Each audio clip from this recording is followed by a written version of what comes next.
In today's video, we will talk about oxidation and supergene enrichment deposits. पहला point है, अगर और deposit है वो ग्राउंड सरफेस में एक्सपोज्ड है, वो वेदरिंग के अंदर जाता है.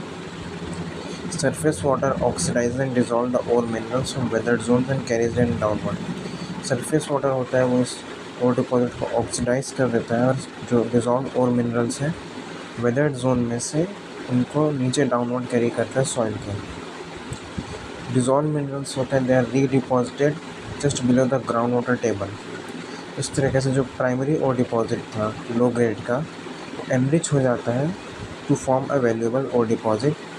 सच ore deposits are called supergene enrichment deposits.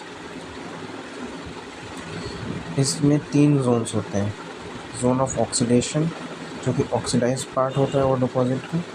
It extends from ground surface up to the water table. Ore minerals from this part of the ore body are dissolved and removed. In second हमारा supergene enrichment zone lies below the water table and dissolved minerals are precipitated in the form of secondary sulfides. इसी zone में secondary sulfides का formation है. Primary zone जो कि lower zone होता है unaffected part और बॉडी का. हम इसके प्रोसेस को देखते हैं. पहला है oxidation and solution in the zone of oxidation.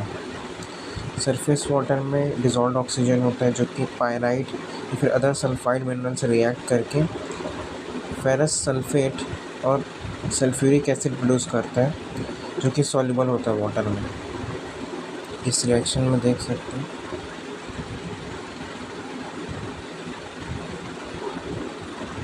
इस रिएक्शन में फेरस सल्फेट वाटर और ऑक्सीजन के साथ रिएक्ट करके सल्फ्यूरिक एसिड में फेरस सल्फेट प्रोड्यूस करता है.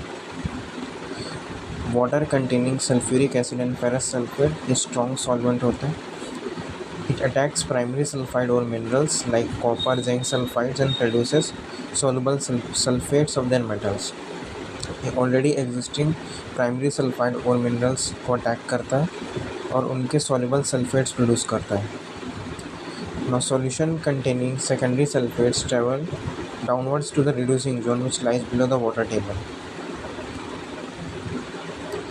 सॉल्यूशन जिसमें सेकेंडरी सल्फेट्स प्रेजेंट होते हैं वो डाउनवर्ड ट्रेवल करते हैं टू द रिड्यूसिंग जोन जो कि वाटर टेबल के नीचे प्रेजेंट होता है. Thus ore minerals are removed from the zone of oxidation by this process.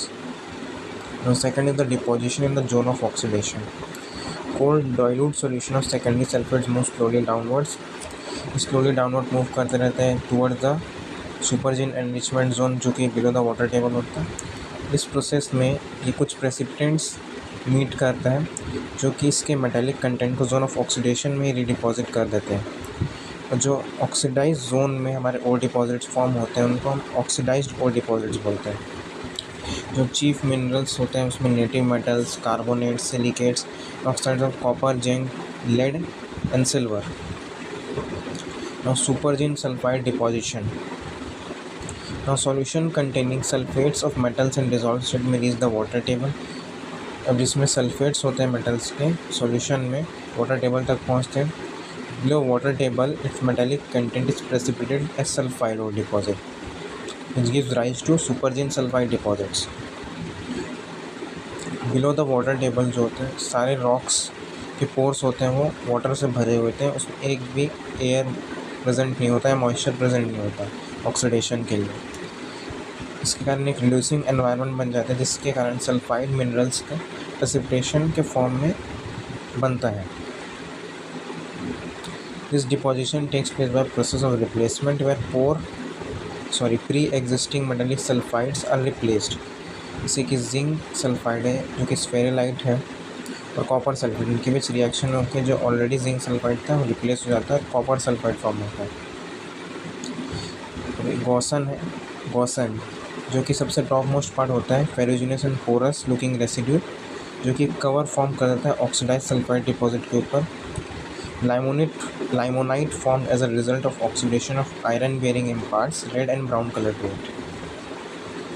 Porous nature is caused by removal of soluble material.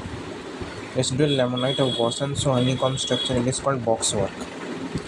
Serve as a pathfinder indicator for ore deposit. इसका important point है ये as a pathfinder indicator serve करता है वो deposits के लिए। इसमें iron content होने के कारण इसमें रेडिश या ब्राउन कलर देखने को मिलता है और ये पोरस इन नेचर होता है क्योंकि removal of the soluble material के कारण। और इसमें एक हनीकॉम स्ट्रक्चर देखने को मिलता है जिसको हम बॉक्स वर्क बोलते हैं।